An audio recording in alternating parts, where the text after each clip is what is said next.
제13장. 그때 마침 두어 사람이 와서 빌라도가 어떤 갈릴리 사람들의 피를 그들의 제물에 섞은 일로 예수께 아뢰니, 너희는 이 갈릴리 사람들이 이같이 해받음으로 다른 모든 갈릴리 사람보다 죄가 더 있는 줄 아느냐? 너희에게 이르노니 아니라. 너희도 만일 회개하지 아니하면 다 이와 같이 망하리라. 또 실로암에서 망대가 무너져 치어 죽은 18사람이 예루살렘에 거한 다른 모든 사람보다 죄가 더 있는 줄 아느냐? 너희에게 이르노니 아니라. 너희도 만일 회개하지 아니하면 다 이와 같이 망하리라. 이에 비유로 말씀하시되, 한 사람이 포도원에 무화과나무를 심은 것이 있더니 와서 그 열매를 구하였으나 얻지 못한지라. 포도원지기에게 이르되, 내가 3년을 와서 이 무화과나무에서 열매를 구하되 얻지 못하니 찍어버리라. 어찌 땅만 버리게 하겠느냐? 대답하여 이르되, 주인이여, 금년에도 그대로 두소서. 내가 두루 파고 거름을 줄이니 이후에 만일 열매가 열면 좋거니와 그렇지 않으면 찍어버리소서 하였다. 예수께서 안식일에 한 회당에서 가르치실 때에 18해 동안이나 귀신 들려 앓으며 꼬부라져 조금도 펴지 못하는 한 여자가 있더라. 예수께서 보시고 불러 이르시되, 여자여, 네가 내 병에서 놓였다 하시고 안수하시니 여자가 곧 펴고 하나님께 영광을 돌리는지라. 회당장이 예수께서 안식일에 병 고치시는 것을 분내어 무리에게 이르되, 일할 날이 엿새가 있으니 그동안에 와서 고침을 받을 것이요 안식일에는 하지 말 것이니라. 외식하는 자들아, 너희가 각각 안식일에 자기의 소나 나귀를 외양간에서 풀어내어 이끌고 가서 물을 먹이지 아니하느냐? 그러면 18해 동안 사탄에게 매임받은 이 아브라함의 딸을 안식일에 이 매임에서 푸는 것이 합당하지 아니하냐? 예수께서 이 말씀을 하시매 모든 반대하는 자들은 부끄러워하고 온 무리는 그가 하시는 모든 영광스러운 일을 기뻐하니라. 하나님의 나라가 무엇과 같을까? 내가 무엇으로 비교할까? 마치 사람이 자기 채소밭에 갖다 심은 겨자씨 하나 같으니 자라 나무가 되어 공중의 새들이 그 가지에 깃들였느니라. 내가 하나님의 나라를 무엇으로 비교할까? 마치 여자가 가루 서말 속에 갖다 넣어 전부 부풀게 한 누룩과 같으냐. 최근 한 유대인으로서 교수 생활을 하고 있는 한 교수님이 예수 그리스도를 인격적으로 경험하고 만나서 크리스찬이 된 어떤 간증을 볼 기회가 있었습니다. 유대인이 예수를 믿는다는 것, 그것은 곧 죽음을 의미하는 것과 같다라고 이야기를 합니다. 그래서 유대인 가운데 가족 중에 어떤 이가 예수님을 영접했다는 사실을 알게 되어지면 그런 가족에 대하여서 더 이상 살아있는 자로 여기지 않는다고 합니다. 그래서 실제로 살아있음에도 불구하고 예수를 믿게 된 그 가족에 대한 장례를 치르는 일까지 있다고 합니다. 그만큼 유대인들에게 있어서 죄의 문제를 해결하신 예수 그리스도의 구원 역사는 부정되는 사실이고 또 받아들일 수 없는 사실입니다. 예수님 당시에는 어땠을까요? 예수님께서 전하시는 복음의 내용을 예수님으로부터 직접 듣고 예수님의 행하신 수많은 사역과 권능과 기적의 역사를 보았음에도 불구하고 예수 그리스도를 믿지 않는 것, 예수 그리스도를 받아들이지 않는 것, 그것은 그들의 생명을 지키는 일처럼 여겨졌다는 점을 우리는 주목해야 합니다. 그럼에도 불구하고 신약 성경은 예수 그리스도께서 전한 복음의 내용을 받아들인 많은 그리스도인들이 죄의 문제로부터 해방되어 온전한 자유와 구원을 얻게 되었다라고 말씀하고 있고, 또 오늘날 그것을 믿는 그리스도인들은 죄의 문제로부터 예수 그리스도의 은혜로 인하여서 구원에 이르게 되었다는 사실을 믿고 살아갑니다. 유대인들은 지금도 예수 그리스도를 통한 구원의 역사를 믿지 않습니다. 그런 점에서 생각해 보면 유대인들은 죄의 문제에 대하여 어떻게 생각하고 있었을까? 우리는 그것을 좀 먼저 생각해 보고 오늘 본문의 내용을 보아야 할 것입니다. 유대인들이 생각하는 죄, 그것은 율법과 또 전통을 지키지 않는 것이라고 여겼습니다. 하나님의 뜻과 하나님의 말씀이 다 어디에 담겨 있다고 믿는 걸까요? 토라, 그러니까 그들이 생명처럼 여기고 있는 구약 성경의 이미 하나님의 뜻과 하나님의 말씀이 잘 드러나 있다라고 믿고 있습니다. 그러니까 토라를 지키지 않는 것, 성경의 말씀대로 살지 않는 것, 토라를 기반으로 하여서 그들이 삶의 전통과 양식으로 만들어 놓은 율법을 지키지 않는 것, 이것은 곧 하나님의 뜻을 저버리는 것이고, 하나님의 뜻을 저버린 그들의 삶엔 반드시 하나님의 심판과 하나님의 저주가 있을 것이다 라고 여겼던 것이 유대인들이 생각했던 죄에 대한 그런 이해입니다. 그럼 이 죄에 대한 문제를 어떻게 해결해야 한다고 여겼을까요? 희생의 제사입니다. 하나님 앞에 나아가 그 제사장들을 통하여서 여전히 피해 제사를 드리고 이것으로 인하여서 죄사함을 얻을 수 있다고 여기는 것이 유대인들의 삶의 방식이고 태도이죠. 때문에 유대인들 삶에서 가장 중요한 것은 율법을 지키는 것이고, 행의 율법을 어겼다면 제사를 통해서 이 죄의 문제를 해결받는 것, 이것이 너무나 중요한 것입니다. 때문에 유대인들에게 있어서는 율법을 지키지 못했을 때 제사를 통해서 죄의 문제를 해결받고 의의 자리로 나아가기까지 그 모든 역할을 대신해주는 제사장이나 바리새인들이나 이런 영적인 역할을 하는 사람들의 말은 절대적인 것이었습니다. 그런데 이 모든 영적인 삶의 토양을 마치 기경하듯이 갈아엎으신 분이 바로 예수 그리스도입니다. 죄에 대한 이해를 바꾸셨습니다. 죄 사함의 해법을 예수님께서 다른 방식으로 제시하셨습니다. 그리고 이 모든 문제를 다루기까지 사람을 통해서 이루어진 일이 아니라는 것을 말씀해 주심을 통해서 하나님이신 아들 예수 그리스도께서 직접 이 문제를 해결하려 육신을 입고 이 땅에 오셨다는 사실을 말씀하고 있습니다. 오늘 저와 여러분이 이 본문의 내용을 통하여서 오늘 내 삶 가운데 드리워진 죄의 문제를 해결하신 예수 그리스도의 은혜를 다시 한번 확증하고, 또 이와 같은 은혜 안에서 우리가 이 땅을 살아가는 동안 죄에 대하여, 세상에 대하여 어떤 삶의 태도를 가지고 살아가야 할지에 대한 영적인 결단과 또 믿음의 가치를 따라 살아가는 우리에게 베푸시는 은혜를 확증받는 귀한 시간 되시길 축복합니다. 1절부터 3절까지 말씀을 보면 첫 번째 사건에 관하여 말씀하고 있죠. 몇몇 사람이 예수님께 와서 당시 일어났던 어떤 일에 관하여서 보고합니다. 빌라도가 갈릴리 사람들을 학살해서 그 피를 그들이 바치려던 희생 제물에 섞었다는 사실을 예수님께 이야기합니다. 우린 본디오 빌라도가 한 일에 관해서 먼저 생각해 볼 필요가 있겠죠.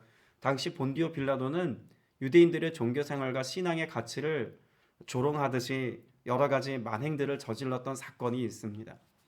가장 대표적인 예로 예루살렘에 들어올 때 로마의 군대가 가지고 들어왔던 깃발과 함께 그런 우상 숭배, 황제 숭배 사상 같은 것들을 공공연하게 가지고 들어와서 유대인들이 생명처럼 여기는 그런 야훼 신앙을 훼손하려고 하고 또 유대인들의 전통과 관습을 해치려고 했던 그런 일들이 있었습니다. 이것으로 인해서 적지 않은 밀란이 일어났던 사건도 역사가들이 기록합니다. 특별히 무엇보다도 가장 대표적인 사건 중에 하나는 흔히 말하는 성전에서 사용되어지는 제정이 있습니다. 성전 기금이라고 보통 말하죠. 이 성전 기금을 가지고 하나님의 거룩한 일에만 쓰여져야 하는데 본디오 빌라도는 성전 기금을 가지고 당시 그 도시의 수도관을 건설하는 일에 이 제정을 사용했습니다. 이것이 사람들에게 알려졌고 밀란이 크게 일어났죠. 그리고 이 밀란으로 인하여서 당시 많은 사람들을 잔혹하게 죽이는 그런 일이 일어났습니다. 때문에 본디오 빌라도라고 하는 인물을 보면 유대인들의 전통과 관습을 따르고 있는 사람들의 삶에 관해서는 그다지 터치하지 않았지만, 그러나 그것이 정치적으로 이해관계 안에서 우선했던 것은 그들의 종교적인 신념과 믿음의 삶을 살아가는 것을 인정해 주는 것이 아니라 정치적인 이득과 또 힘을 얻는 일이라면 기꺼이 그들의 종교와 신앙을 묵살했던 것이 본디오 빌라도의 모습이라는 것입니다. 오늘 본문에 등장하고 있는 이 내용도 이와 같은 본디오 빌라도의 과거 행적과 크게 연관이 있는 모습으로 이해할 수 있습니다. 갈릴리에서 많은 사람들이 순례길에 올랐습니다. 희생의 제사를 드리기 위해서. 희생의 제사를 드린다는 것은 무엇을 위한 것이죠? 앞서 나누었던 것처럼 죄사함의 은혜를 입기 위해서 이들이 지금 이곳에 와서 예배하기 위해 온 것입니다. 그런 그들을 학살했습니다. 앞서 나누었던 그런 밀란으로 인한 그런 여러 가지 모습들이 당시에 있었던 것으로 생각됩니다. 빌라도는 이와 같은 밀란이 일어나려고 했던 당시의 상황을 해결하기 위해서 많은 사람들을 학살했는데 역사가들에 의하면 이날의 학살은 굉장히 잔혹한 학살이었다고 이야기합니다. 이 학살을 두고 많은 사람들이 뭐라고 이야기를 했을까요? 저 갈릴리에서 온 사람들이 성전에서 희생의 제사를 드리기 위해서, 다시 말해서 죄의 문제를 해결받기 위해서 제사를 드리기 위해 여기 왔는데 빌라도에 의해서 학살당했다는 것은 무엇할 기회를 얻지 못한 것입니까?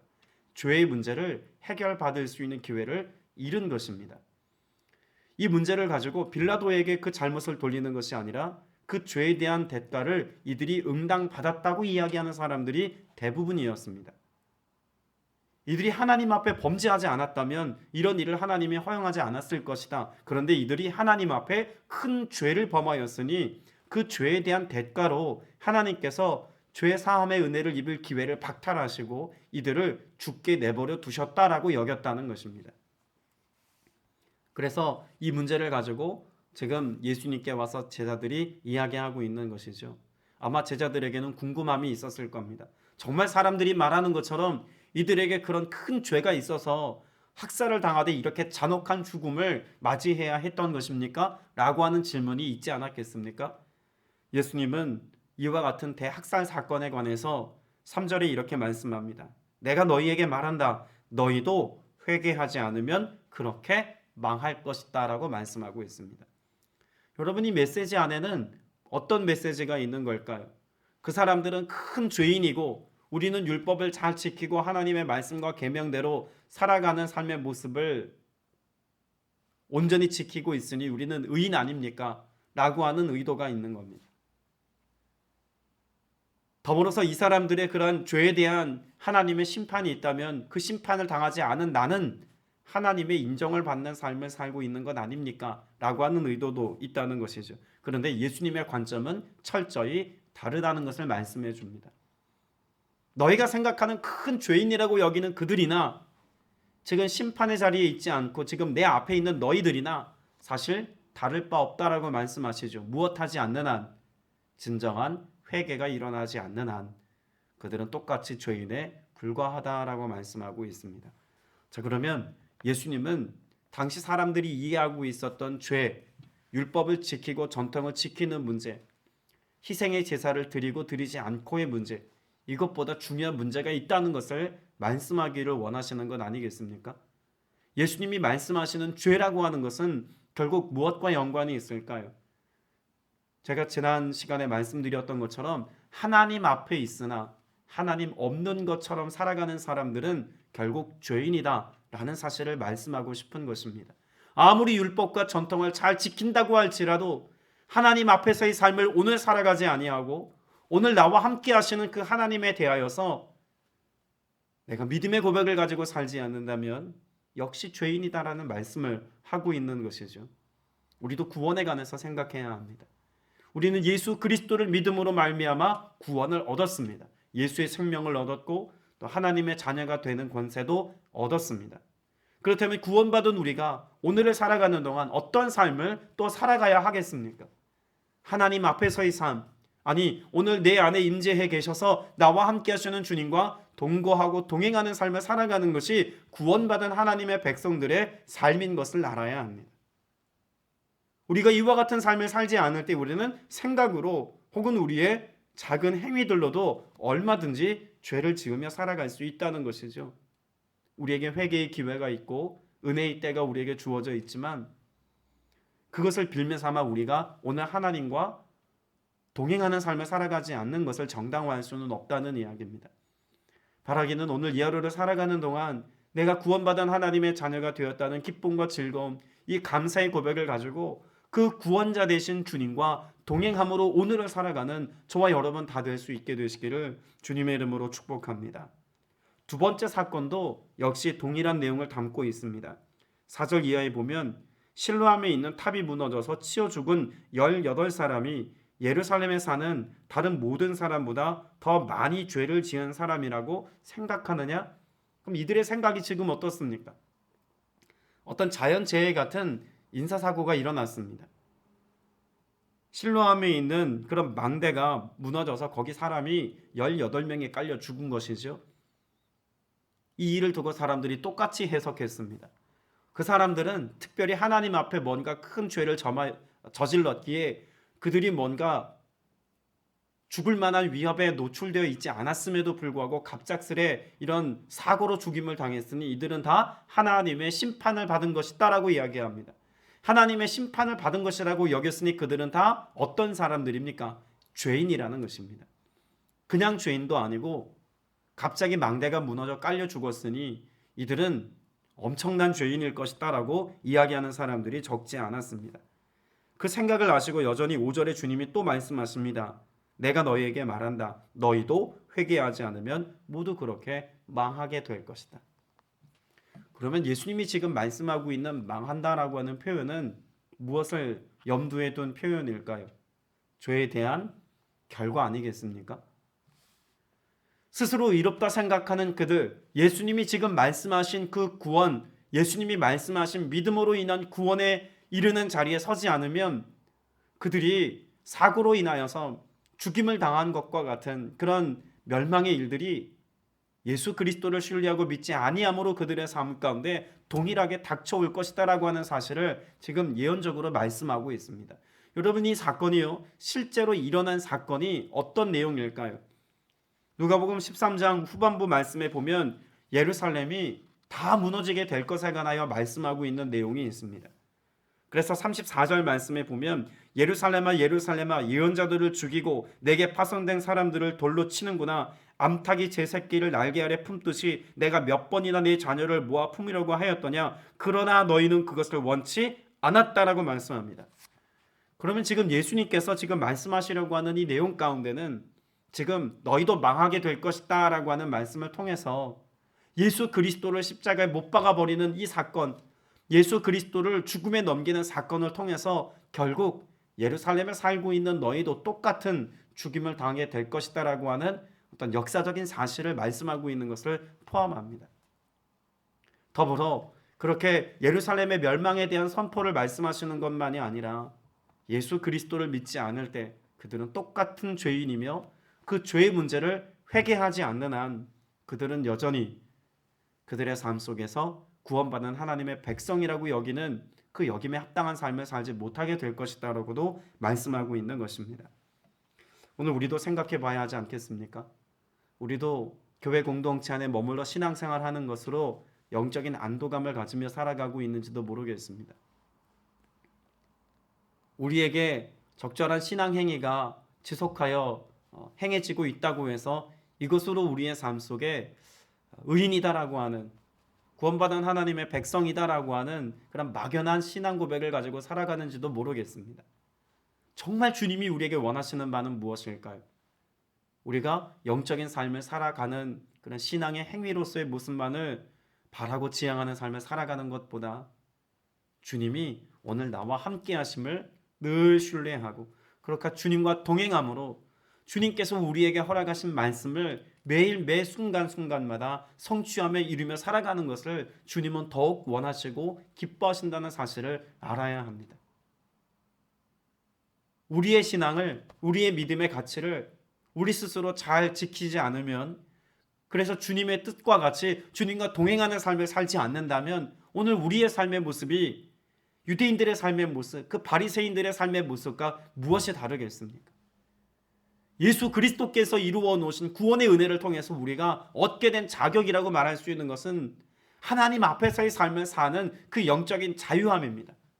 제사장을 통하지 아니하고 하나님 앞에서의 삶을 살아갈 수 있도록 주님께서 휘장을 갈라 우리로 하여금 얼마든지 하나님 앞에 나아갈 수 있는 담대함을 갖게 하셨습니다. 그 자격을 얻게 하셨죠. 주님께서 열어놓으신 그 자격을 가지고 오늘 여러분의 삶은 매일 매순간의 삶이 코람데오의 삶, 하나님 앞에서의 삶이 되게 해야 하지 않겠습니까? 주님이 우리에게 허락하신 은혜의 사건을 믿으면서 정작 하나님 앞에서의 삶을 살지 않는다면 이것처럼 모순된 삶도 없을 것입니다. 예수 그리스도를 믿는다는 것은 존재를 믿는 것이기 이전에 나와 함께 하시는 주님을 믿는 것입니다. 근데 함께 하시는 주님을 믿는다고 말하면서 정작 내 안에 계신 예수 그리스도를 갈망하지 아니하고 주님과 동행하는 삶을 살아가는 것에 대한 영적인 갈망이 없다면 우리의 믿음, 우리의 신앙이 과연 주님을 믿는 것이다라고 말하기에 합당한 것인지 한번 돌이켜 생각해 봐야 한다는 것입니다. 바리새인들이 그랬고 유대인들의 삶이 그랬습니다. 율법을 지키는 것이, 전통을 지키는 것이, 그것이 그들의 신앙적 가치를 잘 지키며 살아가는 것이라고 여겼습니다. 근데 하나님은 무엇을 보신다고 말씀하셨습니까? 그들의 중심을 보신다고 말씀하셨습니다.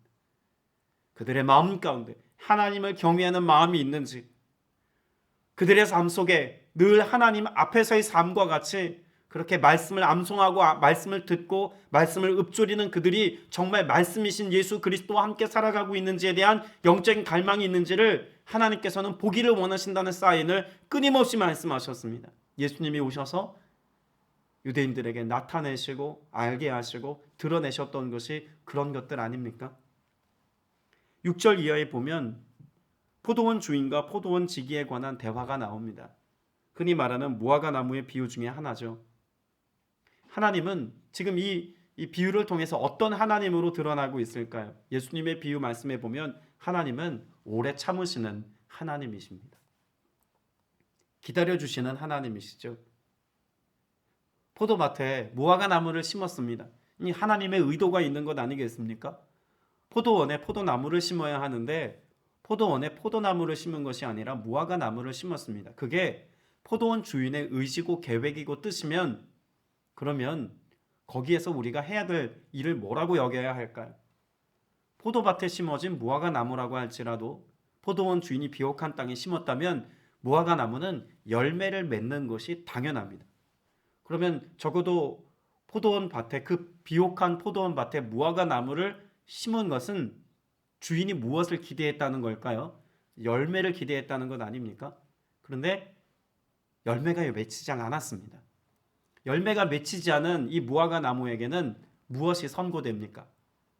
더 이상 그 포도밭에 머물러 있지 않도록, 그래서 찍어버리라라고 하는 명령을 지금 주인이 하죠. 그때 포도원 지기가 이것을 유보합니다. 한 해만 더 기다려 보십시다.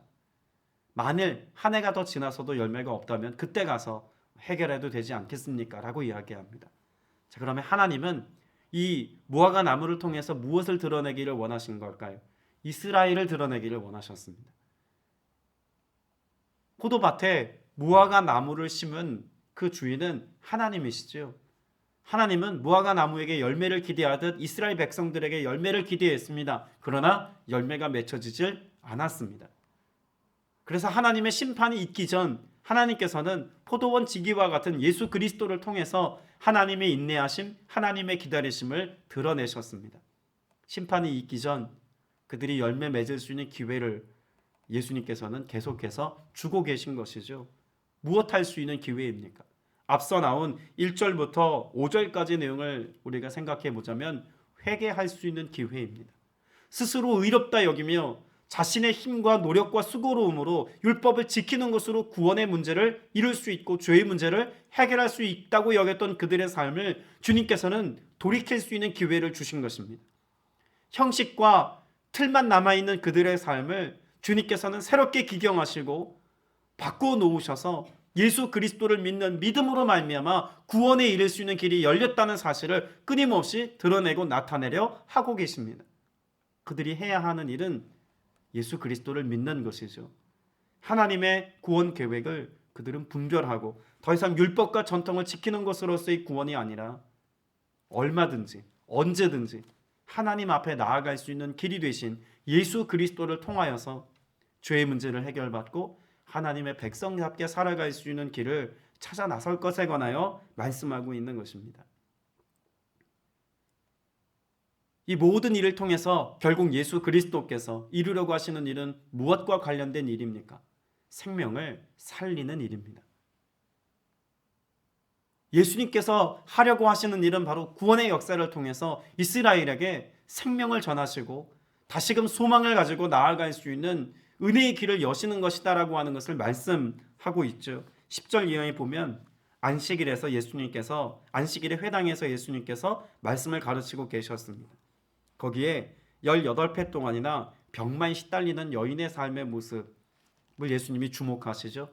그리고 예수님은 고쳐주셨습니다. 예수님은 이 모습을 보고 비난하고 있는 회당장에게 위선자라고 말씀하고 있습니다. 어떤 점에서 위선일까요? 여러분, 안식일이 하나님의 백성들에게 주어진 가장 중요한 이유가 있다면 무엇일까요?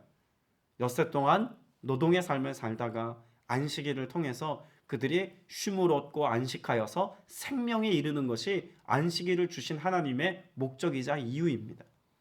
그러니까 우리의 생명과 연관이 있는 것이 안식일이죠.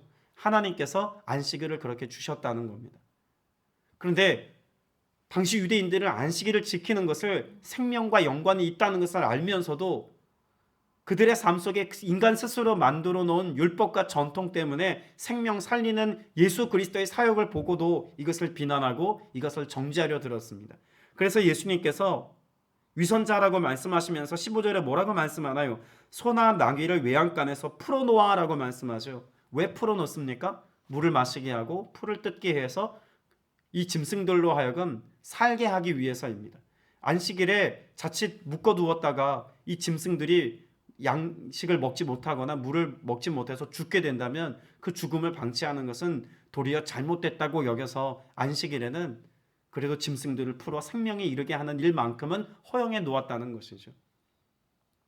짐승들도 그렇게 생명을 존중하고 있는 그들임에도 불구하고 한 여인의 삶이 18회 동안이나 병에 걸려서 죽음 앞에 놓인 삶을 살았음에도 불구하고 그들이 생명을 보고 있지 못한 것에 대하여 예수님이 책망하시는 것입니다.